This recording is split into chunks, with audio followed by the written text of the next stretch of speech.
All right, so I made this, and the split loom is a 1/4 inch, which is a little tight. I would have liked it to be the next size bigger. I think it's 3/8, but this will be fine.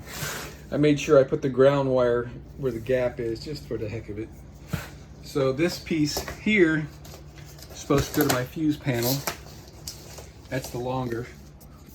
And then I've got this T connection where I had my other T connection.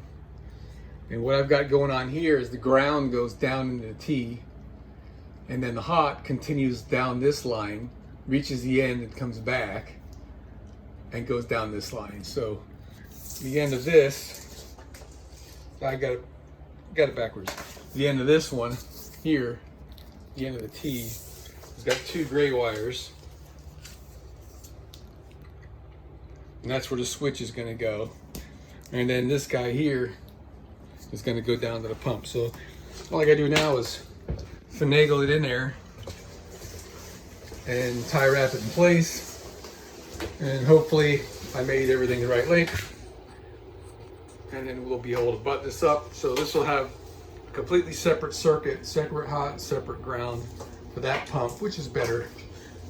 And then what's the orange and the white is going to be running these 2 USB ports, which are probably going to be about 1 amp a piece, which is like next to nothing.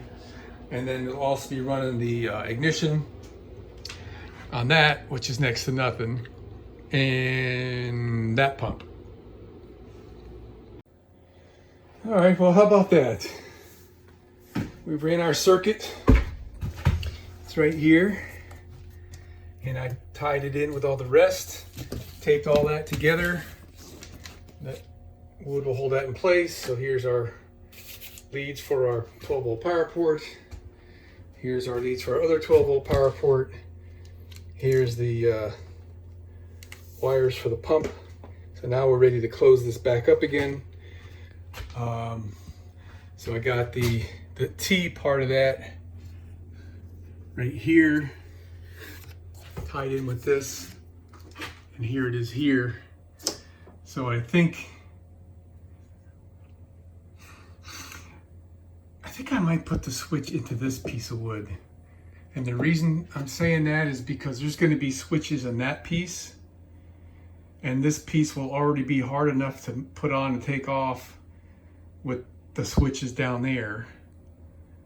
So if I put the switches here, I mean, I'm kind of going back and forth here because, yeah, I think it might be easier to put the switch right here. I mean, I can reach it perfectly fine. I have to buy another switch, I think. I might be able to come up with one, but yeah, we'll put the switch on that. I still have to figure out how I'm gonna mount the switches. I think what I'm gonna have to do is go on the back side of this and trim a circle the size of the switch to where the wood is only maybe 3/16 of an inch thick, so that we'll be able to get the nut on the switch, because the switches are not 1/2 inch thick where the threads are. I'm either gonna do that or make like a little panel, but I'm just leaving this up in here for now because I'm not there yet. I mean, I'm close, but I guess I should just do it. But I want to close this up again here to give me a little bit more sense of completion. I mean, it just feels good when things are neat and tidy, and get rid of all this before I damage the paint too. So that's it, man. It's almost 9 o'clock and we're gonna call it quits. I'll show you what I did here. So I got wires are coming down here, coming through here, and I put a terminal block that was originally a 4, I guess you call it a 4 terminal, had 8 screws in it, and I only needed the 2, so I cut it. And I was expecting it to be solid underneath there, but it wasn't. It was hollow, so I had to glue that little piece of wood in there to fill up the hole. That's fine. So we got our white is negative, and I'm using a gray color wire here for positive. So this is all hooked up.